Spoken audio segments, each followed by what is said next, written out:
Hello guys, आज हम discuss करने जा रहे हैं डायबिटिक कीटोएसिडोसिस DKA। ठीक है। तो first of all we will define the DKA। तो इसकी डिफिनीशन है DKA is an extreme metabolic state caused by insulin deficiency and it is acute state of severe uncontrolled glucose ketoacidosis dehydration। ठीक है।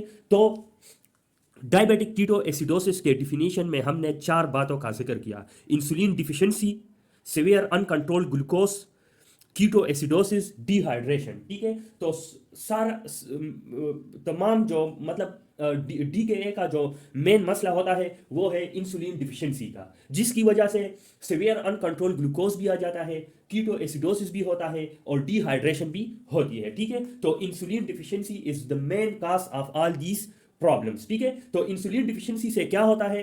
Hyperglycaemia. ठीक है।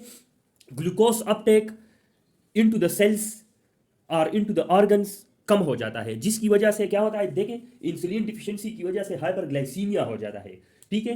तो diabetic ketoacidosis में पहला जो प्रेजेंटेशन होगा वो हाइपरग्लाइसीमिया का होगा। हाइपरग्लाइसीमिया की वजह से किडनी क्या करता है? किडनी ग्लूकोज को एक्सक्रीट करता है। तो जब किडनी ग्लूकोज को एक्सक्रीट करता है तो as you know that glucose is osmotically active agent. ठीक है। ग्लूकोज ऑस्मोटिकली एक्टिव एजेंट है, वो किडनी में एक्सक्रीट होगा तो उसके साथ वाटर भी उसको फॉलो करेगा।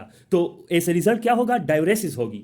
क्या होगी? डायरेसिस होगी इन द थ्रू किडनी। फिर डायरेसिस की वजह से ऑब्वियसली पोलीयूरिया होगा, और पोलीयूरिया होगा तो उसके साथ पोलीडिप्सिया मतलब इंक्रीज थर्स्ट भी होगा। ठीक है। इन दोनों की वजह से the manifestation of dehydration will be seen. ठीक है। तो हाइपरग्लाइसीमिया होगा। हाइपरग्लाइसीमिया की वजह से kidneys will excrete glucose, and as the glucose is osmotically active agent, so water will follow the glucose into the kidney as glucose is excreted. So as a result of it, diuresis will occur. Diuresis will cause polyuria and polydipsia, and these will lead to dehydration। ठीक है।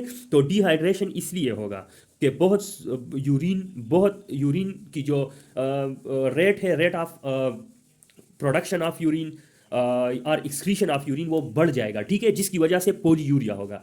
Hyperglycaemia और insulin deficiency की वजह से hyperglycaemia होगा। Hyperglycaemia की वजह से सीरम में तो, ब्लड में तो ग्लूकोज ज़्यादा होगा, लेकिन सेल्स में उसकी अपटेक नहीं होगी। जब अपटेक नहीं होगी तो ब्रेन सेल्स को भी ग्लूकोज सही तरह से नहीं पहुंच पाता, जिसकी वजह से ब्रेन सेल्स को तो 24 आवर्स कॉन्स्टेंटली एनर्जी की जरूरत होती है। तो उस एनर्जी की जरूरत पूरी करने के लिए लीवर क्या करता है? वो कीटोन बॉडीज की प्रोडक्शन करता है, और कीटोन डायरेक्टली ब्रेन की तरफ जा सकता है और ब्रेन की जो एनर्जी की जरूरत है वो पूरी कर सकता है। ठीक है। तो लीवर क्या करता है? वो सिंथेसिस ऑफ कीटोन्स करता है, and ketones are the production source of energy for brain cell. Direct source है वो, डायरेक्टली ब्रेन को क्रॉस करता है, सीएनएस को, ब्लड ब्रेन बैरियर को क्रॉस करता है और कर सकता है, और ब्रेन सेल्स को एनर्जी प्रोवाइड कर सकता है। ठीक है। तो हाइपरग्लाइसीमिया की वजह से it will lead to decrease uptake of glucose in cells and specially the brain cells. Brain cells को कॉन्स्टेंटली एनर्जी की ज़रूरत होती है, और वो एनर्जी पूरी करने के लिए लीवर क्या करता है कि it causes the synthesis of ketones. Ketones एक तो ब्रेन सेल्स को एनर्जी प्रोवाइड करता है, लेकिन इसके साथ ये चूंकि कीटोन बॉडीज एसिड्स है, ठीक है, तो इट विल कॉज कीटोएसिडोसिस। ठीक है। तो हाइपर देखें, इंसुलिन डिफिशिएंसी की वजह से एक तो हाइपरग्लाइसीमिया हुआ, दूसरा डिहाइड्रेशन, और तीसरा कीटोएसिडोसिस। ठीक है। तो डायबिटिक कीटोएसिडोसिस के ये तीन प्रेजेंटेशन होंगे: हाइपरग्लाइसीमिया, डिहाइड्रेशन एंड कीटोएसिडोसिस। अब आते हैं सिम्टम्स की तरफ। Symptoms of diabetic ketoacidosis: polyuria है due to hyperglycaemia, increase thirst due to polyuria, ज्यादा यूरिन वाटर की एक्सक्रीशन ज्यादा होगी तो देयर विल बी पोलीडिप्सिया। ठीक है। सेकेंडरी पोलीडिप्सिया होगी तो इंक्रीज थर्स्ट, एब्डोमिनल पेन भी होगा और वोमिटिंग भी होगी। तो ये डायबिटिक कीटोएसिडोसिस के सिम्टम्स थे। अभी कासेस क्या है? कासेस देखिए, डायबिटिक कीटोएसिडोसिस में कासेस देखो, एक कास तो यह है कि पर्सन विल बी डायबिटिक। ठीक है। पेशेंट पहले से डायबिटिक होगा और अभी कोई सेकेंडरी कास है which causes diabetic ketoacidosis worsen, it will worsen the diabetic ketoacidosis. ठीक है, तो इसके ये कासेस है, एक तो इन्फेक्शन है, फॉर एग्जांपल नमूनिया हो गई, यूटीआई हो गई। ठीक है, फिर दूसरा कास इसका है non compliance with insulin treatment. जब इंसुलिन ट्रीटमेंट हम उसके सही डोसेस या टाइम पे नहीं लेंगे तो it will lead to diabetic ketoacidosis which is the emergency condition. ठीक है, तो ये एक इमरजेंसी है, डायबिटिक कीटोएसिडोसिस इज इमरजेंसी। ठीक है, इसके अलावा प्रेगनेंसी भी एक फैक्टर है डायबिटिक कीटोएसिडोसिस को कास करने में, और चौथा कास है अल्कोहल इंजेक्शन। ठीक है, तो ये डायबिटिक कीटोएसिडोसिस के कासेस हो गए। अब हम डायग्नोसिस की तरफ आते हैं, तो डायग्नोसिस में 2 पॉइंट्स इसके लिए लाजमी है। एक तो हाइपरग्लाइसीमिया होगी, और हाइपरग्लाइसीमिया को हम किस तरह चेक करेंगे? We will check blood glucose level. जब blood glucose level more than 200 milligram per decilitre होगा तो it will the patient will have diabetic ketoacidosis. और दूसरा जो डायग्नोस्टिक पॉइंट है वो है कीटोएसिडोसिस, और उसको हम किस तरह चेक करेंगे? एक तो ब्लड कीटोन्स को हम चेक करेंगे, and blood ketones in the diabetic ketoacidosis case will be more than or equal to 3 millimole per litre. ठीक है, और दूसरा जो कीटोएसिडोसिस को हम दूसरे तरीके से किस तरह चेक करेंगे? We will check for arterial blood gases. और आर्टीरियल ब्लड गैसेस में हम क्या चेक करेंगे डायबिटिक कीटोएसिडोसिस के लिए? एक तो pH will be less than 7.3। ठीक है, और दूसरा बाइकार्बोनेट लेवल को चेक करेंगे।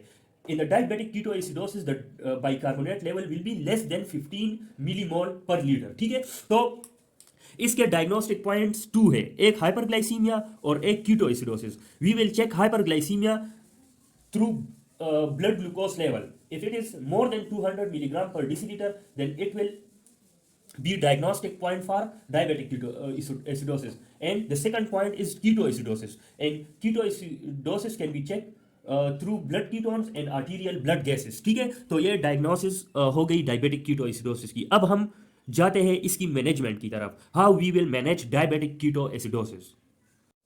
अच्छा गाइस, तो अभी हम management of diabetic ketoacidosis start करते हैं। ठीक है, तो मैनेजमेंट में हम पहला स्टेप जो करेंगे, we will pass 2 large bore IV cannulas. ठीक है, हम पहले 2 large bore IV cannulas pass करेंगे, देन हम कौन कौन से स्टेप करेंगे, पहले मैं उन स्टेप्स के नाम बताता हूँ आप लोगों को। ठीक है, पहले हम स्टेप करेंगे स्टार्ट फ्लूइड्स, क्योंकि डिहाइड्रेशन हो रही है, तो हम पहला जो काम करेंगे, पहले किस चीज़ को ट्रीट करेंगे हम? We will treat the dehydration. ठीक है, जो डायबिटिक कीटोएसिडोसिस में डिहाइड्रेशन होती है, हम पहले उसको ट्रीट करेंगे। Then we will send labs, फिर उसके बाद फ्लूइड रिप्लेसमेंट, स्टार्ट इंसुलिन, फिर स्टार्ट डेक्सट्रोज, रिप्लेस पोटाशियम। तो ये बेसिक स्टेप्स है in the management of diabetic ketoacidosis. So पहला हम क्या करेंगे? We will start fluids, and fluids कौन से फ्लूइड्स देंगे? सेलाइन फ्लूइड, 0.9% सेलाइन देंगे हम ओवर 1 आवर के रेट में हम 0.9% सेलाइन देंगे। ठीक है, और अगर systolic blood pressure less than 90 millimetre of mercury हो तो we will give 50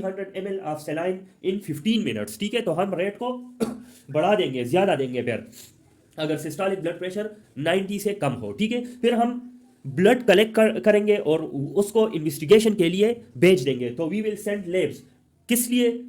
for ABGs, arterial blood gases के लिए, ब्लड ग्लूकोज के लिए, इलेक्ट्रोलाइट्स के लिए और ब्लड कीटोन्स के लिए। तो हम ब्लड को इन इन्वेस्टिगेशंस के लिए भेज लेंगे, ABGs, blood glucose, electrolytes and blood ketones. ठीक है, फिर हम आएंगे फ्लूइड रिप्लेसमेंट की तरफ। तो फ्लूइड रिप्लेसमेंट देखें, हमारा जो फ्लूइड ऑफ चॉइस है ना डायबिटिक कीटोएसिडोसिस में, वो है normal saline, fluid of choice. हम नॉर्मल सेलाइन को यूज करेंगे। फिर जो टिपिकल फ्लूइड डिफिसिट होता है इन द डायबिटिक कीटोएसिडोसिस, जो डिहाइड्रेशन होती है वो किस रेट में होती है? 100 ml पर केजी के रेट में फ्लूइड डिफिसिट होता है। फ्लूइड की डिहाइड्रेशन इस रेट पे होगी। ठीक है, एग्जाम्पल के तौर पे ले ले के 70 kg मैन हो, एक आदमी हो, वो उसकी वेट है 70 kg, तो उसमें कितना वॉल्यूम डिफिसिट होगा? उसमें 7 लीटर्स होगा। ये हमने किस फार्मूले पे निकाल लिया? 100 ml पर केजी। 100 ml पर केजी वॉल्यूम डिफिसिट होता है, फ्लूइड डिफिसिट होता है, तो 70 kg आदमी में 7 लीटर्स वॉल्यूम डिफिसिट होगा इन द डायबिटिक कीटोएसिडोसिस। तो हम क्या करेंगे? हम पहले घंटे में in the first hour we will give 1 litre, then in the next 2 hours we will give another 1 litre, in the next 4 hours we will give another 1 liter, and in the next 4 hours we will give another 1 liter, and in the next 4 hours 1 liter 1 liter के हिसाब से हम fluid replacement करेंगे। तब तक करेंगे जब fluid बिल्कुल कंट्रोल ना हो, बिल्कुल नॉर्मल फ्लूइड ना जाए, ठीक है, मतलब फ्लूइड डिफिसिट बिल्कुल जीरो हो, डिहाइड्रेशन जीरो हो, तो हम तब तक हम फ्लूइड की रिप्लेसमेंट करेंगे, ठीक है। तो फिर तीसरा स्टेप है ये फ्लूइड रिप्लेसमेंट। फिर हम उसके बाद इंसुलिन को स्टार्ट करेंगे, और इंसुलिन को हम क्यों स्टार्ट करेंगे, क्योंकि डिहाइड्रेशन को तो हमने ट्रीट किया, किस तरह ट्रीट किया, हमने फ्लूइड रिप्लेसमेंट कर लिया। अब हम आ जाएंगे इंसुलिन दे देंगे। इंसुलिन क्यों देंगे हम, टू ट्रीट हाइपरग्लाइसीमिया। एक तो इंसुलिन ये करेगा कि it will increase glucose uptake into cell, glucose की अपटेक सेल्स में ज्यादा करेगा, ठीक है, इनटू सेल्स। और दूसरा ये इंसुलिन कीटो एसिडोसिस को या कीटोन बॉडीज की सिंथेसिस को इनहिबिट करेगा, उसको स्टॉप करेगा, ठीक है। तो इसके दो मकसद है वो ये है कि it increases the glucose uptake into the cell and it will treat the hyperglycaemia. और दूसरा जो पर्पस है या एम है वो ये है कि it will stop the ketone bodies synthesis, ठीक है। तो हम क्या करेंगे, इंसुलिन को किस तरह देंगे, we will add 50 units of human soluble insulin in 50 ml of normal saline. हम ये पहला इन्फ्यूजन इंसुलिन का पहला इन्फ्यूजन किस तरह देंगे, 50 यूनिट्स हम ऐड करेंगे in the 50 ml of normal सेलाइन। फिर हम सेकंड इन्फ्यूजन ऑफ इंसुलिन किस तरह देंगे, वो हम जो दूसरा आईवी कैनोला है ना उसमें हम देंगे किस रेट पे, 0.1 यूनिट पर केजी पर आवर, ठीक है। तो ये हम डायबिटिक कीटोएसिडोसिस में 2 इन्फ्यूजन देंगे, ठीक है। पहला इन्फ्यूजन 50 यूनिट्स का होगा in the 50 ml of normal सेलाइन, ये वाला, और दूसरा इन्फ्यूजन दूसरे कैनोले में, ठीक है। इन द सेकंड कैनोला, जो हमने 2 कैनोलास लगाए थे ना, तो सेकंड कैनोला में हम सेकंड इन्फ्यूजन ऑफ इंसुलिन देंगे at a rate of 0.1 unit पर केजी पर आवर। फिर इंसुलिन हम दे देंगे तो दो चीज़ों का खतरा होता है। एक तो ये खतरा होता है कि हाइपोग्लाइसीमिया का हो सकता है, और दूसरा खतरा ये हो सकता है कि इंसुलिन जो करता है ना, तो वो एक तो ग्लूकोज की अपटेक ज्यादा करता है सेल्स में, दूसरा किस चीज की अपटेक ज्यादा करता है, पोटाशियम, पोटाशियम को सेल्स में लाता है, ठीक है। ये तो जो ब्लड होता है, जो सीरम होता है, तो उसमें पोटाशियम की लेवल डाउन हो सकती है ड्यू टू इंसुलिन थेरेपी, ठीक है। इंसुलिन की वजह से पोटाशियम सेल्स के अंदर जाएगा, ठीक है, इंसुलिन की वजह से पोटाशियम सेल्स के अंदर जाएगा, तो सीरम में हाइपोकैलीमिया कास हो सकता है, और हाइपोकैलीमिया हार्ट प्रॉब्लम्स कास कर सकती है, इरिथमिया कास कर सकती है, ठीक है। तो हम क्या करेंगे, पहले तो जैसे कि इंसुलिन हाइपोग्लाइसीमिया करता है, तो वी विल स्टार्ट डेक्सट्रोज। अगर blood glucose level less than 252 milligram पर डिसीलीटर है, तो वी विल स्टार्ट 10% डेक्सट्रोज, ठीक है। और फिर हम एक तो इंसुलिन की ये इंसुलिन इन्फ्यूजन का एक रिस्क ये है कि इट विल काज हाइपोग्लाइसीमिया, और अगर हाइपोग्लाइसीमिया लेस देन 252 मिलीग्राम पर डिसीलीटर हो अगर ग्लूकोज लेवल, तो वी विल स्टार्ट डेक्सट्रोज। अगर पोटाशियम की लेवल हम चेक करेंगे, अगर ये इतना हो, more than 5.5 millimole per litre हो, तो हम कुछ नहीं करेंगे, क्योंकि this is enough amount of potassium in the serum. लेकिन अगर 3.5 टू 5.5 मिलीमोल पर लीटर से कम हो पोटाशियम लेवल, तो we will start potassium level along with insulin, ठीक है, सही है ना।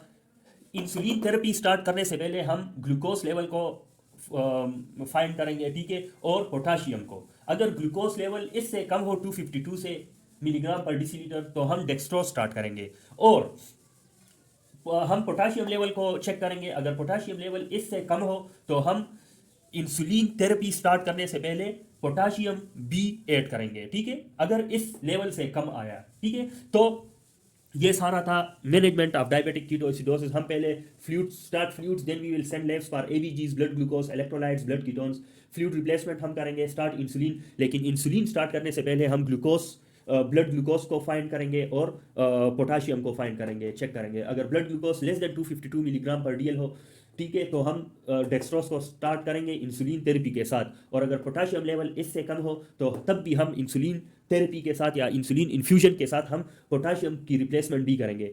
इन सारे जो मैनेजमेंट है, इसका एम क्या है, इसका मकसद क्या है, we want to drop blood ketones by 0.5 millimole per और हम ब्लड कीटोन्स को कम करना चाहते हैं, इसकी लेवल ड्रॉप करना चाहते हैं। किस रेट पे? 0.5 मिलीमोल पर आवर। और हम ब्लड ग्लूकोज को भी, इसकी लेवल को भी डाउन करना चाहते हैं। किस लेवल पे? बाय 54 मिलीग्राम पर डिसीलीटर। एक हमारा मकसद है कि बाइकार्बोनेट की जो लेवल है वो बढ़ जाए, ठीक है। तो our aim is for a rise of venous bicarbonate by 3 millimole per litre per hour, ठीक है।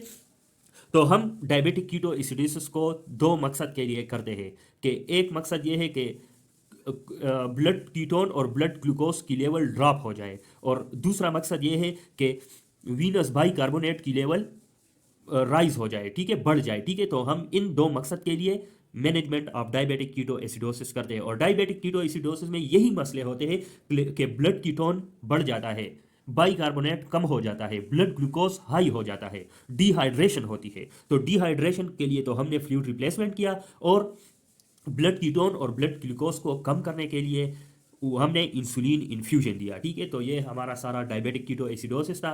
अगर कोई क्वेश्चन हो तो आप कमेंट बॉक्स में पूछ सकते हो। Thank you.